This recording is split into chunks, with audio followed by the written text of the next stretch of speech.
Alors avec Noël Cognard, qui travaille à Strasbourg, que vous connaissez, qui a une mission donc, de recensement des équipes de recherche, et avec Jennifer, on a un petit peu réfléchi et on n'a pas de diaporama, mais il y a un diaporama. Non, mais il y a l'Internet. Et il y a surtout l'Internet, puisqu'on voudrait vous montrer le fruit de notre réflexion. Donc l'objectif était un objectif un petit peu plus abstrait, puisqu'il s'agit de mieux rendre visible l'activité de recherche de la filière orchide et pour aboutir à une meilleure valorisation et à une aide qui soit une aide concrète des différentes équipes impliquées dans la recherche fondamentale ou la recherche clinique. Donc peut-être vous vous souvenez des différents efforts faits pour recenser cette activité. Donc on vous envoie, le mode opératoire est le suivant, on vous envoie une feuille Excel avec une cinquantaine de lignes qu'il faut remplir et en général le délai de réponse de ça est aux alentours de 12 semaines puisque ça va de celui qui répond le jour après à celui qui répond jamais et on a donc toujours une vision de l'activité de recherche ou de recherche clinique, y compris avec le nombre de publications, qui est celle de l'année, ou en tout cas qui est à jour au moment où on remplit le document. On a zéro capacité d'analyse pratique des thématiques ou des mots-clés ou des différents objectifs. Et donc, lorsqu'on veut présenter de façon globale l'activité de recherche ou de recherche clinique dans une filière comme celle d'orchide, il y a une grande difficulté, même si cette recherche, comme on l'a vu aujourd'hui, est très dynamique. Donc, on s'est réunis à plusieurs reprises, on a beaucoup échangé. Et on a essayé de faire la première démarche qui est de vous solliciter pour avoir les retours où on a été on a eu quelques réponses effectivement et puis après on a décidé de changer de méthode parce qu'on a manifestement une vraie difficulté pour avoir ça. Changer de méthode, ça veut dire avoir une méthodologie plus basée sur ce qu'on connaît déjà dans notre activité hospitalo-universitaire, c'est-à-dire ce qu'on fait par exemple pour la déclaration SIGAPS. On est obligé de prendre la tâche de la base de données SIGAPS et de déclarer officiellement une fois par an ou 2 fois par an, de valider toutes les publications qu'on fait et ça génère une base de données et SIGAPS peut vous renvoyer ensuite une fois par an votre activité de recherche. Donc on s'est posé la question de savoir si on ne pouvait pas mettre en place, à peu près comme l'a fait Laurent, d'ailleurs on a un peu discuté ensemble pour réfléchir à ça, une méthode de recueil un petit peu différente qui soit basée sur une partie qui est une partie volontaire que l'on fait une fois et ensuite une certaine automatisation de la démarche. Et donc on s'est rapproché... Donc Noël avait fait une première démarche de recensement assez complète qui était... C'est un fichier Excel qui était extrait d'une base qui existe déjà. Enfin, une base Excel, c'est la société de Nefro qui hébergeait cette base Excel. Mais il y avait, je crois, à peu près 80 équipes. Et c'est un fichier Excel avec une cinquantaine, je pense, d'items à remplir. Donc c'était un peu lourd de le mettre en forme comme ça. Donc on a un peu épuré ce qu'on voulait mettre dans le site et que ce soit aussi un peu plus beau qu'un fichier Excel, un peu plus simple d'utilisation avec des systèmes de filtres. On va vous montrer comment ça fonctionne. Et puis ensuite on s'est rapproché donc de la société Teaser qui a fait le site d'Orchid que vous connaissez bien. On leur a demandé on leur a traduit la question qu'on se posait, c'est-à-dire quelle lisibilité pour les équipes et les activités de recherche. Et donc ils nous ont bien écoutés et ils nous ont mis en place un site qui pour l'instant est pas encore, enfin il est en ligne, mais pour l'instant on l'a pas encore publié. Mais si vous êtes OK, si l'idée vous séduit, peut-être qu'on pourra avancer vers un lien directement sur le site Orchid de ce site Orchid Recherche. L'idée, c'est que à travers un questionnaire que vous allez remplir online une fois. Vous allez constituer votre équipe avec un certain nombre d'éléments qu'il faut encore finaliser. On a fait une première phase un peu pilote avec quelques centres qu'on a sollicités. Et vous voyez que lorsqu'on filtre, on sélectionne... Comment ça marche ? On sélectionne les éléments qu'on vous demande, il n'y en a pas énormément. Il y a le domaine de recherche qu'on pourra évidemment enrichir. Il y a le fait de faire de la recherche clinique ou fondamentale, d'encadrer les M2, d'avoir des post-docs et d'encadrer les doctorants. Et ensuite, à partir du moment où vous avez validé ça, eh bien, vous avez une fiche qui est, je ne sais pas si ça marche, hop, voilà, une fiche qui apparaît qui est la fiche signalétique de votre centre de recherche et que vous pouvez donc, en fonction de la richesse des informations que vous allez mettre, du petit synopsis de votre périmètre d'activité que vous remplissez une seule fois.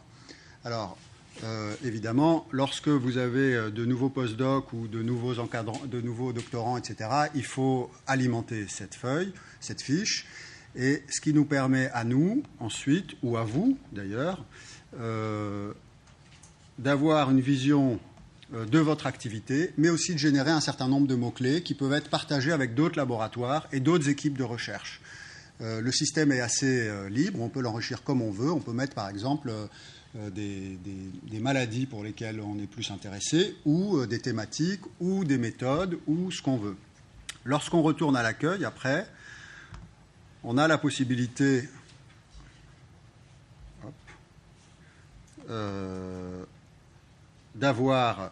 collecter un certain nombre d'informations et d'avoir automatiquement, c'est-à-dire sans que vous soyez obligé de rajouter à chaque fois que vous publiez un papier, vous n'êtes pas obligé de retourner sur le site pour publier le papier.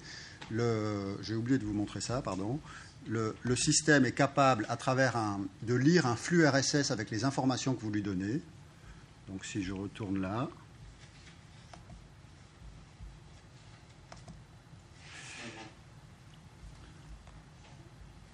on s'est rattaché à PubMed.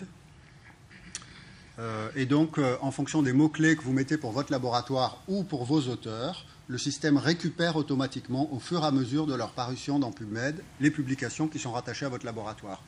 Ce qui veut dire qu'on peut avoir, évidemment, on s'affranchit du fait de tenir à jour cette liste de publications.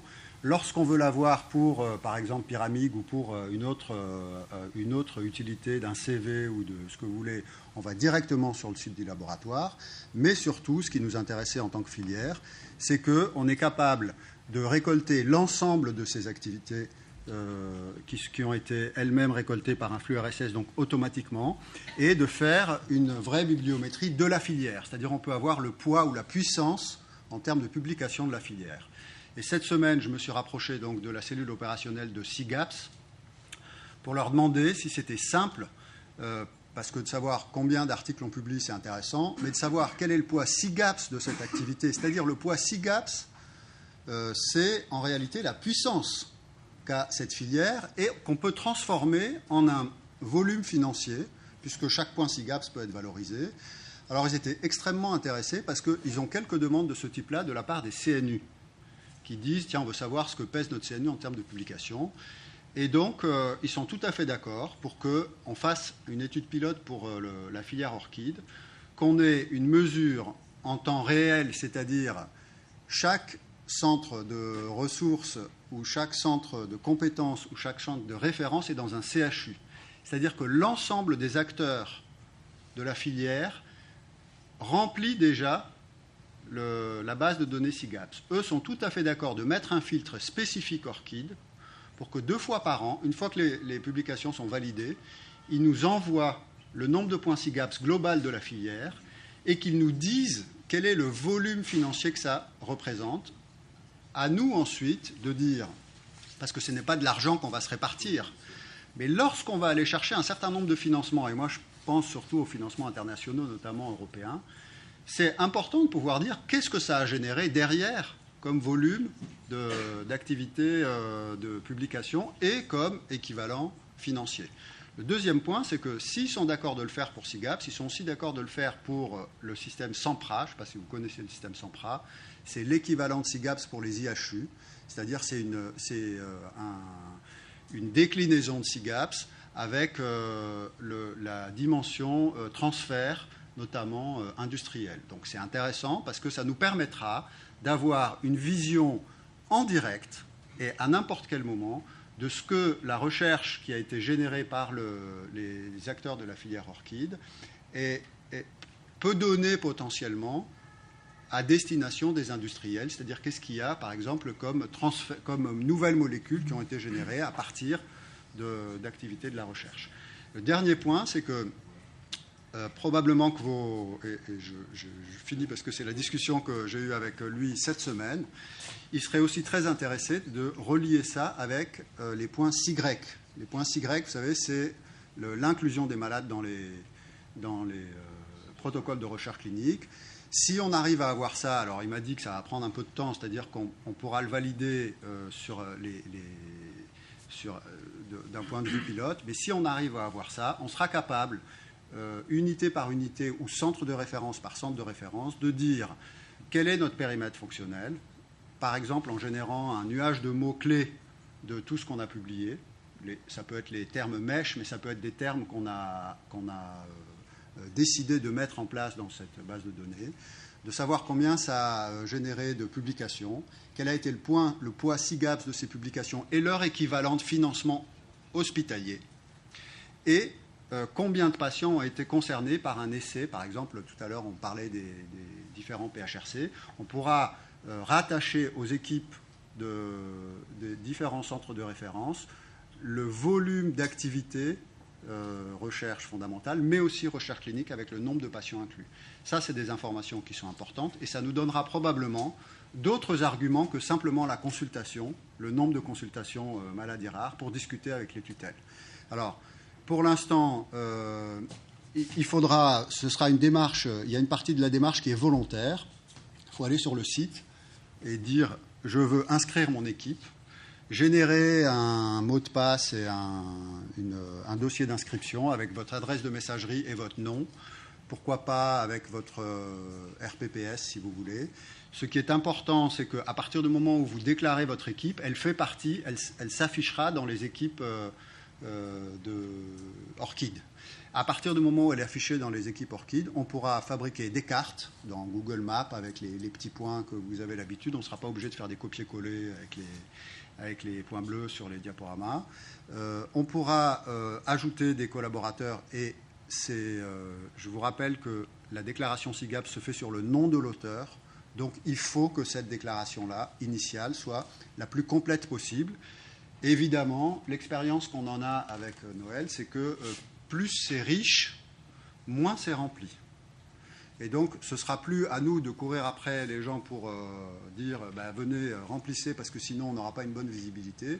Ce sera à chacun des responsables de centre de référence de dire oui, moi je veux rentrer, et de penser, quand on a un nouveau doctorant, ou quand on a un nouveau chef de clinique, ou ou quelqu'un qui quitte l'équipe, d'adapter ça. Ce sera assez simple, ça va assez vite. N'importe quel site aujourd'hui est en mesure on est en mesure de faire ça en 5 minutes. Le dernier point, c'est que si vous avez déjà des profils ResearchGate ou ORCID, on pourra lier les profils ORCID avec les profils ResearchGate. C'est une question de sous, mais moi, en tout cas, il nous a semblé intéressant de pousser l'éditeur de ce site un peu dans ses retranchements et de lui demander si lui sera capable de faire les agrégations. C'est tout à fait possible, hein, si je ne trahis pas sa pensée, mais ça, évidemment, ça a un coût. Pour l'instant, sachez que M. DeVos, qui est à Lille et qui est le responsable de la cellule opérationnelle de SIGAPS, attend le retour qu'on va avoir de cette journée et donc notre séance de travail de cet après-midi pour mettre en place l'aspect pilote de ce site recherche. Voilà. Merci à vous trois, parce que là aussi ça fait partie un peu des challenges, hein, de savoir qui fait quoi en matière de recherche et au-delà de l'aspect tout à fait important quelque part de auto-évaluation de ce qu'on fait, ça permet aussi, j'imagine, de générer et de faciliter les contacts, même s'ils peuvent avoir lieu par ailleurs, ou de contacts, des doublons éventuels, etc. Donc je pense que ça a vraiment un intérêt, pas simplement de comptabilité quantitative, mais aussi qualitatif sur qui fait quoi dans tous les centres et la richesse de tout ça. Rémi ? En tout cas, super. Oui, vraiment bravo. Oui, pour rebondir sur ce que juste tu viens de dire, c'est pour un étudiant ou un interne qui voudrait faire un M2 ou un M1, il a une lisibilité aussi par votre plateforme qui est superbe.